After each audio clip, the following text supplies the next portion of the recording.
অনুরোধ করি যুবক, প্লিজ যুবক, হৃদয়টাকে মেরে ফেলিও না। তুমি দেখো না, তোমার বয়স 22, 10 বছর বয়সে মা বলেছে স্কুলে যা, মাদ্রাসা যা, মানুষ হবি, ভবিষ্যৎ ভালো হবে। তুমি শোনোনি, ক্রিকেট, ফুটবল, সিনেমা, নাটক, কোথায় বিয়ে, কোথায় গায়ে হলুদ, গান বাজনা বাজিয়ে তোমার জীবন কাটাই দিছো। যুবক দেখো, 22 বছর বয়সে তুমি মূর্খ। তোমার পাশের বন্ধু পাইলট স্কুলে পড়ে, হ্যাঁ 10টা টিউশনি পড়ায়, 30,000 টাকাও কামায়। হ্যাঁ, তুমি যাকে বিয়ের প্রস্তাব দিচ্ছ কেউ রাজি নাই, ওর জন্য 5টা ঘর আসে, ওর মা বলছে এখনো ছোট, আরো পড়াশোনা করুক, আর তুমি বিয়ের জন্য হন্য হয়ে খুঁজতেছো। কোনো রিক্সাওয়ালাও তোমাকে মেয়ে দিতে রাজি। তুমি দেখো 10 বছর 15 বছর বয়সে যদি মায়ের ওই কথা মেনে নিতা, তাহলে তুমি আজকে উপকৃত থাকতা। আমি জামশেদ মজুমদার 27 বছর বয়সে এসে তোমাকে বলছি তুমি গান বাজনা ছেড়ে দাও। ইনশাআল্লাহ 60 বছর পরে মারা গেলে, 30 বছর পরে মারা গেলে, 70 বছর পরে মারা গেলে ওই উপকৃত হবা। আর তা না হলে এই গান বাজনার সাথে তুমি তোমাকে ধ্বংস করে দিচ্ছ। যেদিন নিঃশ্বাস বন্ধ হয়ে যাবে সেদিন হলেও বুঝবা। বুঝতে তোমাকে হবেই, জমিনের উপরে বোঝো অথবা জমিনের নিচে বোঝো, বুঝবে তুমি হবে। শোনো, আল্লাহ কোনো কিছু বলেছে আর তুমি বুঝবা না, আহা হা, পার পাওয়া যাবে না। তবে তোমাকে বলি, যা করেছো করেছো, যা গান বাজনা শুনেছো শুনেছো, এবার আল্লাহকে ভয় করে সব ছেড়ে ইস্তেগফার করো, বলো আল্লাহ আমাকে ক্ষমা করেন, আমার এই 2 কানে গলিত সীসা ঢালিয়েন না ইয়া আল্লাহ। ছিলাম কিন্তু আমি উপলব্ধি করতে পারিনি, ইয়া আল্লাহ আজকে আমি উপলব্ধি করছি। আল্লাহ আমি আর কখনো বাদ্যযন্ত্র দিয়ে নিজেকে আনন্দিত করব না। এই হারাম যা আপনার এত আপনাকে রাগান্বিত করে, আমি আর কোনোদিন এই হারাম দিয়ে নিজেকে আনন্দিত করব না। আমি অনুরোধ করব, চিটাগং শহরে থাকি, বেশি দিন হয় না, তবে কারো বিয়ে হলে আর 2 দিনও ঘুম হয় না, এত পরিমাণ গান বাজনা বাজায়, আল্লাহি হৃদয় ভেঙে যায়। আল্লাহর কসম, কি দিয়ে বুঝায় আপনাকে? মন চায় মারামারি করি, মন চায় গালাগালি করি, মন চায় ঝগড়া করি, মন চায় ওর বিয়ে ভেঙে দেই, মন চায় নিজে পুলিশের ওসি হয়ে ওদের সবগুলো বন্ধ করি, মন চায় রাজনৈতিক নেতা হয়ে লাঠিছোটা নিয়ে এদেরকে পিটানো শুরু করি, মন চায় আল্লাহর থেকে অনুমতি আসুক, ওহি বন্ধ হয়ে গেছে, মন চায় আল্লাহ তুমি ওহি পাঠাও, একটাকে গলায় পাড়া দেয় কতক্ষণ। মন চায় নিজেকে যদি অনেক জ্ঞানী, অনেক কিছু হতাম, কোথাও গিয়ে যদি বলতাম গান বন্ধ করো, যদি বন্ধ করে দিত, যদি এমন কিছু হতাম, কত কিছু যে মন চায়। তোমার বিবাহ তুমি রামশ্যাম যদুমধুর মতো করে ফেলেছ। যুবক তুমি কেন কবুল পড়ে বিয়ে পড়ো? আমার তো বুঝে আসে না। বাবা আপনি কেন আপনার ছেলেকে কবুল পড়িয়ে বিয়ে দিচ্ছেন? আমার বুঝে আসে না। ভাই আপনি কেন আপনার মেয়েকে কবুল পড়িয়ে বিয়ে দিচ্ছেন? আমার বুঝে আসে না। আপনার মেয়ে হলুদ কাপড় পরে, মাথার মধ্যে খোপা দেয়, 3 জনে এসে দুধ খাওয়ায়, 4 জনে কোলে নিয়ে নেয়, 6 জনে গান বাজায়, 10 জনে এসে হলুদ মাখে, শুধু বুঝি মৌলবি দিয়ে কবুল পড়ালে বুঝি মুসলিমের বিয়ে হয়? শুনুন, আপনার নবী মুহাম্মদুর রাসূলুল্লাহ সাল্লাল্লাহু আলাইহি ওয়াসাল্লাম কবুলের পদ্ধতি দিয়ে গেছেন, তাই কবুল পড়ায় মুসলমানের বিয়ে মনে করেন না। কিন্তু বাকি যেগুলো করেন এগুলো কার পদ্ধতি? কার? মিথ্যা কথা বলবেন না। হুজুর ডেকে খুতবা পড়ে কবুল পড়ে বিয়ে কার পদ্ধতি? আল্লাহ নবীর। এই গান কার পদ্ধতি? কেন করতেছেন? ওটা তো আপনার বিয়ের অংশ, বিয়ে না হলে তো বাজাতেন না। বিয়েকে কেন্দ্র করে যেমন কবুল বলছেন, বিয়েকে কেন্দ্র করেই তো গানটা বাজাচ্ছেন। কয়জন নবীর উম্মত আপনি? আপনার নবীর নাম কি? আই এম আস্কিং ইউ, আপনার নবীর নাম কি? আমার নবীর নাম মুহাম্মদ রাসূলুল্লাহ সাল্লাল্লাহু আলাইহি ওয়াসাল্লাম। Who is the messenger of Allah for you? আপনার জন্য আল্লাহর নবী কে? কোন নবীর সুন্নাত পালন করলেন গান বাজিয়ে? আপনার জন্য আমার বিল্ডিংটা ভেঙে পড়বে, বলে রাখি ছাড়বো না। আল্লাহ তুমি আমার ভাইদেরকে হিদায়াত দাও ইয়া আল্লাহ, ছাড়বো না। এই যে ভূমিকম্প হলো আপনার গান বাজনা বাজানোর কারণে। মুহাম্মদ সাল্লাল্লাহু আলাইহি ওয়াসাল্লাম কি মিথ্যা কথা বলে? কারা কারা হাত তোলেন তো, যে মুহাম্মদ সাল্লাল্লাহু আলাইহি ওয়াসাল্লাম জানে না, মুহাম্মদ সাল্লাল্লাহু আলাইহি ওয়াসাল্লাম জানে না, এরকম কারা কারা স্বীকার করে? আল্লাহ নবী বলেছে যখন বাদ্যযন্ত্র বেড়ে যাবে, গায়িকারা সম্মুখে এসে নাচবে, তুমি অপেক্ষা করো, পাহাড়গুলো কেঁপে উঠবে, পৃথিবীটা নড়ে উঠবে। জালজালা ইযা জুলজিলাতিল আরদু জিলজালাহা, যখন পৃথিবী প্রবল কম্পনে প্রকম্পিত হবে। ওয়া খরাজাতিল আরদু আসকালাহা, যখন এই মাটি তার ভিতরে যা আছে একদম লাথি মেরে বের করে দেবে, লাশ হোক আর যাই হোক, মাটি বলবে যে বেরো বেরো আমার থেকে, বেরো, আমি তোর আর কাউকে রাখবো না। ওয়াকাল আল ইনসান, মানুষ বলবে মালাহা মালাহা, পৃথিবীটা কি হলো, এই মাটির কি হলো, কেন সে কবরগুলো লাশগুলো বের করে দিচ্ছে, কেন সে স্বর্ণ মতি হীরা মানিক্য বের করে দিচ্ছে, মালাহা এর কি হলো, কেন পাহাড় নড়ে উঠছে, কেন পাহাড় ভেঙে চূর্ণ বিচূর্ণ হয়ে যাচ্ছে? মানুষ বলবে মালাহা, পৃথিবীর কি হলো? বিআন্না রাব্বাকা আওহালাহা, পৃথিবী এটা করবে বিআন্না রাব্বাক, কারণ তোমার প্রতিপালক আওহালাহা পৃথিবীকে আদেশ করেছে। আপনি গান শোনেন আমি শুনি না, আপনি গান বাজান আমি বাজাই না। যখন চিটাগং নড়ে উঠলো ভূমিকম্পে, আপনার বাড়ির সাথে আমার বাড়িটাও নড়ছে। বন্ধ করেন এই জুলুম আমাদের উপর। আল্লাহর দিকে তাকিয়ে বন্ধ করেন, আল্লাহর দিকে তাকিয়ে বন্ধ করেন। আপনার বাড়িটা যদি ভেঙে ফেলেন, ইচ্ছা বুলডোজার ভেঙে ফেলেন, কেউ ধরবে? কেউ জিজ্ঞেস করবে আপনাকে? আপনি গান বাজনা শুনে ভাবে পৃথিবীতে বিপর্যয় নিয়ে আসতেছেন। ইত্তাকিল্লাহ হাক্কা তুকাতিহ, আল্লাহকে ভয় করুন যেভাবে ভয় করা উচিত। ইয়া শাবাব, আহলুল মুনাফিক, নামধারী কিছু মুসলমান, এদের ফাঁদে পা দিও না। তারা চায় তোমরা নেশায় মত্ত হয়ে তোমরা তোমাদের জীবনটাকে জাহান্নামে উজাড় করে দাও। তারা চায় তোমরা শয়তানের ফাঁদে পা দিয়ে তোমরা আল্লাহ দ্রোহিতা এবং রাসূল দ্রোহিতায় মেতে ওঠো। অথচ আল্লাহ চায় তোমরা সফলতার দিকে আসো, আল্লাহ চায় তোমরা আল্লাহর ক্ষমার দিকে আসো, তোমরা সফল হও, আল্লাহ চায়। আল্লাহ সুবহানাহু ওয়া তাআলা বলেন, ইয়া আইয়ুহাল্লাযীনা আমানু ইন্নামাল খামরু ওয়াল মাইসির ওয়াল আনসাব ওয়াল আজলাম রিজসুম মিন আমালিশ শাইতান ফাজতানিবুহু লাআল্লাকুম তুফলিহুন। হে তোমরা যারা ঈমান এনেছো, মদ, জুয়া, মূর্তি পূজার বেধি ও ভাগ্য নির্ণয় গণকের কাছে যাওয়া শিরক, গণকের কাছে যাওয়া শিরক। ভাগ্য নির্ণয় করার শর্ত কেবল ঘৃণার বস্তু, শয়তানের কাজ, কাজেই তোমরা সেগুলো বর্জন করো।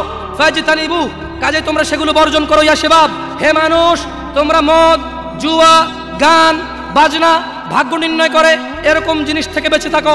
আল্লাহ বলছেন যে রিজসুম মিন আমালিশ শায়তান, এগুলো শয়তানের কাজ, এগুলো ইবলিসের কাজ। ফাজতানিবু, আল্লাহ বলছে হে আমার বান্দারা, ফাজতানিবু, এগুলো থেকে বেঁচে থাকো। কেন? লাআল্লাকুম তুফলিহুন, যাতে তোমরা জিতে যাও, যাতে তোমরা সফল হও, যাতে তোমরা জান্নাতি হও, যাতে তোমরা ভয়াবহ আগুন থেকে বেঁচে যাও। জাহান্নামের আগুন কি? নাযাআতাল লিশশাওয়া, চামড়া খসে দেবে, এটা হচ্ছে জাহান্নামের আগুন। জাহান্নামের আগুন থেকে বাঁচার দরকার আছে না নাই? এইভাবে এলোমেলো চলাফেরায় শুক্রবারের নামাজে গিয়ে বাকিও সব বাদ দিয়ে নামাজও পড়বো, শুধু খাবো। আরে বাস্তবতা এমন, এখনকার ঘুষখোররা বলে যে শোনেন 3 লাখের নিচে হবে না, আপনাকে বুঝতে পারতেছি না, জোরের টাইম চলে যাচ্ছে, দিলে দিন না দিলে যায় নামাজ যাই। বড় আশ্চর্য, বড় আশ্চর্য। আরে ভাই, নামাজ আল্লাহর সাথে অপরাধ, ক্ষমাকারী কে? জানা আল্লাহর সাথে অপরাধ, ক্ষমাকারী কে? মদ পান আল্লাহর সাথে অপরাধ, ক্ষমাকারী কে? কিন্তু যার থেকে ঘুষ নিছেন, এটা কি আল্লাহর হোক না মানুষের হোক? ক্ষমাকারী কে? মানুষ, আল্লাহ না।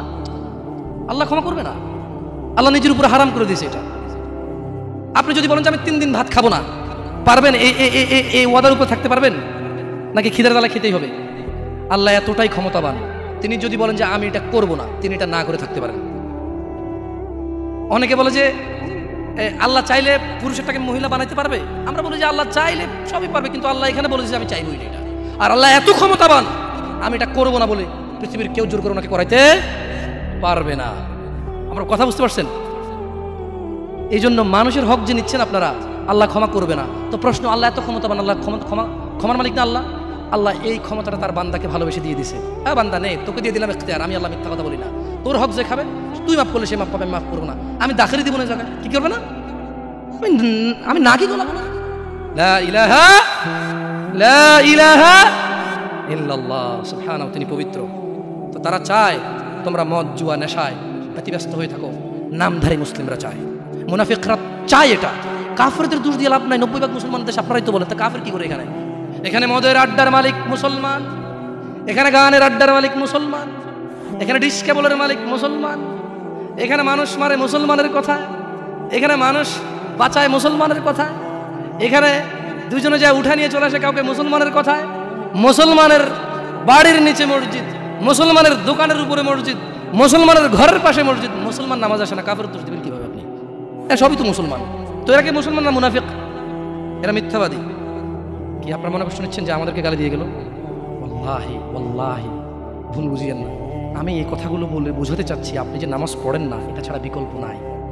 আমি বলি না যে আপনি খারাপ জাহান্নামে চলে যাবেন, না। আপনার মালিক কে? তিনি যদি আপনাকে জান্নাত দেয় ক্ষমা করে, কেউ ঠেকাইতে পারবে? কিন্তু মনে রাখবেন, তিনি মিথ্যা কথা বলেন না। তিনি বলে দিয়েছে তিনি কাদেরকে জান্নাত দেবে। উনি পৃথিবী পরিচালনা করেন একটা নিয়ম শৃঙ্খলায়। কিভাবে? একটা নিয়ম শৃঙ্খলায়। বুঝে আসছে না, আসে নাকি? যাই হোক, ইবনে আব্বাস রাদিয়াল্লাহু আনহুমার বর্ণনায় রাসূল সাল্লাল্লাহু আলাইহি সাল্লাম বলেন, আল্লাহ তাআলা মদ, জুয়া, তবলা, সারেঙ্গি হারাম করেছেন। তিনি আরও বলেন, নেশাগ্রস্ত করে এমন প্রত্যেক বস্তু হারাম। মুসনাদে আহমদ ও আবু দাউদ এসেছে। এছাড়াও বহু প্রমাণ ও নির্ভরযোগ্য হাদিস রয়েছে যাতে গান, বাদ্যযন্ত্র হারাম ও নাজায়েজ। বলা হয়েছে এই ব্যাপারে বিশেষ সতর্কবাণী রয়েছে ও কঠিন শাস্তির ঘোষণা করা হয়েছে। রাসূলুল্লাহ সাল্লাল্লাহু আলাইহি সাল্লাম বলেছেন, আমার উম্মতের মধ্যে এমন সম্প্রদায় হবে যারা জানা, ব্যভিচার, রেশমি কাপড় ব্যবহার, মদ পান ও ও গান বাদ্যকে হালাল করবে। আপনি আপনি আপনি খেয়াল করে দেখেন, আল্লাহ নবী ভবিষ্যৎবাণী দিয়ে গেছে যে আমার উম্মতের মধ্যে এমন কিছু লোক বের হবে যারা দাঁড়িয়ে থাকবে, 60 বছর বয়স হবে, মসজিদের সভাপতি হবে, স্কুলের সভাপতি হবে, অথবা কোনো পতি হইল না, কারো পতি হইল না, এমনি মানুষ ভিক্ষা করে হলো বিয়ে করে গান বাজার ব্যবস্থা করবে। ভিক্ষা করে হলো গান বাজার কি করবে, ব্যবস্থা করবে। নালে নাকি বিয়ে হচ্ছে না, নালে কি হচ্ছে না, বিয়ে হচ্ছে না। ওয়াল্লাহি যত পোলা তার বিয়েতে গান বাজা, বাবা জীবিত, এই বাবা দায়ী। যদি ওই বাবা বিয়েতে উপস্থিত থাকে, বাবা ছেলেকে ডাইরেক্ট বলবে, শোনো তোমার যৌবন আছে, তোমার ইনকাম আছে, তোমার ক্ষমতা, তুমি গান বাজনা বাজাবা। আমি বাবাকে আল্লাহ ক্ষমতা দিছে, আল্লাহকে আমি রাজি থাকবো না, তোমার বিয়ে হবে না। মেয়েকে বলবেন তোর বিয়ে হবে না, তুই গায়ে হলুদে যাবি। মানে আমি খালি এখান থেকে সরে যাই আর বলবো যে এইটা আমি বিয়েতে থাকবো না, এই বিয়ে হারাম, গান বাজনা বাজতেছে, গায়ে হলুদ হচ্ছে, আমি বিয়েতে থাকবো না, এটা আল্লাহ আমার পাওয়ার দিচ্ছে। তুই মক্কার ইমাম মানে যদি বিয়ে পড়াস আর আমি না রাজি না থাকি, তোর বিয়ে হারাম। বুঝাচ্ছে না, আসে নাই? পোলাই যদি মাইয়ে যদি নিজের পাওয়ার ইস্তেমাল করে, আপনিও নিজের পাওয়ার ইস্তেমাল করেন। বলেন যে কি পাওয়ার দেখাস রে আমার সাথে, আমি তোর বাপ, কি পাওয়ার দেখাস তুই? তুই আমাকে জাহান্নামে নিয়ে যাবি? নো, ফেরাউন পারেনি, নমরুদ পারেনি, আবু জাহেল পারেনি, আবু লাহাব পারেনি। তুই আমার জন্মের ছেলে, তুই এমন কাজ করবি আমাকে জাহান্নামে নিয়ে যাবি? না, আমি তোর সাথে একমত না, এই কাজে আমি নাই, এই কাজে আমি। বলতে পারবেন? বলতে পারবেন? দেখুন, বলতে পারেন আর না পারেন, এখানে স্বীকৃতি দেন আর না দেন, বলা উচিত। যাই হোক, রাসূলুল্লাহ সাল্লাল্লাহু আলাইহি সাল্লাম বলেন, যে ব্যক্তি দুনিয়াতে মদ পান করবে তার যে ব্যক্তি দুনিয়াতে মদ পান করবে ও তওবা করবে না, সে আখিরাতে তা থেকে বঞ্চিত থাকবে। দেখুন দিনী ভাইরা, জিনা ব্যভিচার এত পরিমাণ বেড়েছে। হে মুসলমান, হে মানুষ, মুনাফিকের ফাঁদে পা দিও না।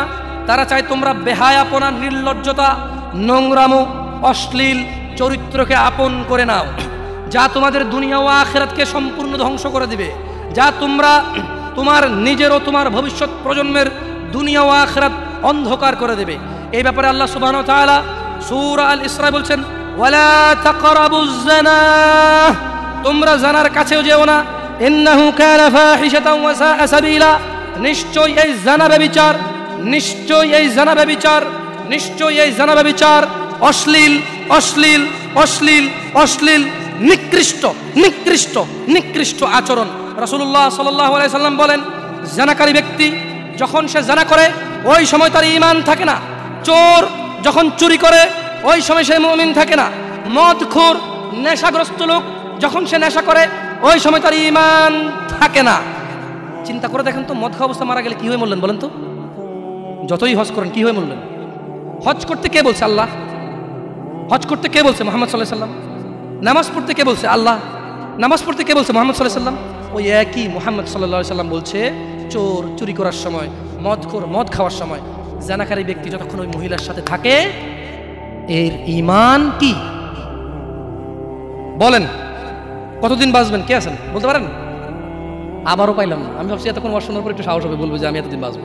তো যে জিনা করতে গেলেন তার মানে গ্যারান্টি আছে যে যা জিনাটা না করে চলে আসবো, তারপরে মরবো তওবা করে, না? এরকমই তো কিছু নাকি? আল্লাহ আমাদেরকে বুঝার তৌফিক দান করুন। দেখুন দিনী ভাইয়েরা,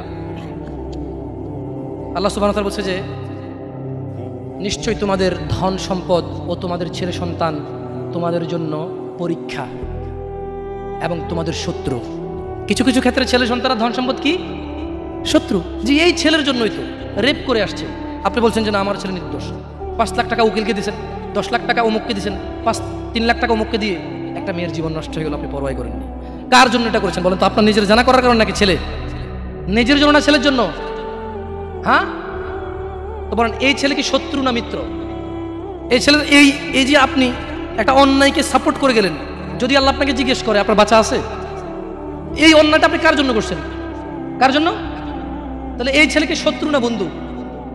এই জন্য দিনী ভাইয়েরা, আমি এতক্ষণ থেকে আপনাদেরকে কিছু নসিহত করেছি, আপনাদেরকে বলে রাখি, আপনি শুধু আপনি না, এই পৃথিবীতে যত মানুষ আর জিন আছে সব যদি একসাথে হয়ে ফন্দি করে যুক্তিশলা পরামর্শ করে আল্লাহ দ্রোহিতা, আল্লাহ বিরোধী কাজ করে, আল্লাহর কিছুই যায়?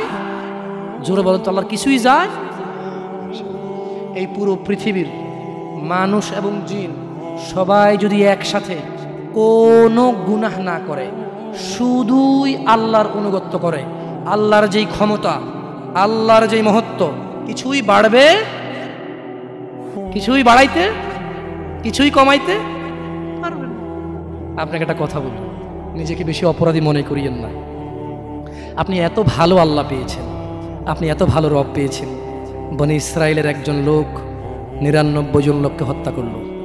তারপর সে চিন্তা করলো আমার ভালো হওয়া উচিত, ক্ষমা পাওয়া উচিত, জাহান্নামের আগুন থেকে মুক্তি পাওয়া উচিত।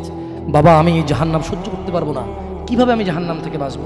তখন সে একজন জ্ঞানী লোকের খোঁজ নিল এবং জিজ্ঞেস করলো যে আমার কি ক্ষমা হবে? ওই লোকে বলল যে না না, তোমার তো ক্ষমা হবে না। একবার তারেও মেরে কতজন পূর্ণ করলো? কিন্তু তার হৃদয়ে যন্ত্রণা কমেনি। ওই যে একটা যন্ত্রণা, কি কাজ করলে আমি ক্ষমা পেয়ে যাব, কি এমন কাজ করলে আমি আল্লাহর আযাব থেকে রক্ষা পাবো। সে আল্লাহকে প্রচণ্ড ভয় পাচ্ছিল। অ্যাট দ্য সেম টাইম সে সিদ্ধান্ত নিয়েছিল যে সে আর হত্যাই করবে না, সে ভালো হয়ে যাবে, অন্যায় করবে না, সে অন্যায় করবে না। কিন্তু তার ভালো হওয়ার জন্য একটা গ্যারান্টি লাগবে যে কে আছে এমন যে আমাকে বলবে কি করলে আমাকে আল্লাহ ক্ষমা করে দেবে। ওই লোকটা যখন মারা যায় আল্লাহ তাকে জান্নাত দিয়েছে। কেন? সে ভালো হওয়ার ইচ্ছা পোষণ করেছে। আপনিও ভালো হওয়ার ইচ্ছা পোষণ করেন, করবেন তো ইনশাআল্লাহ।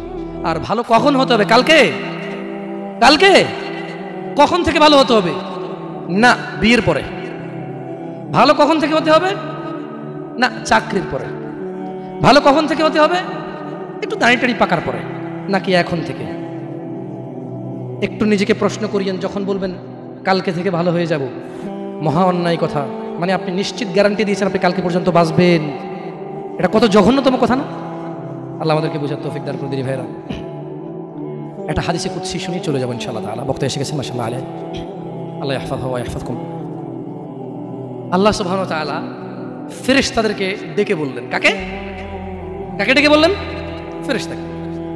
যে হে ফেরেশতারা, আমার কোনো বান্দা সে যদি গুনাহ করার ইচ্ছা করে, কি করার ইচ্ছা? তুমি লেখিও না।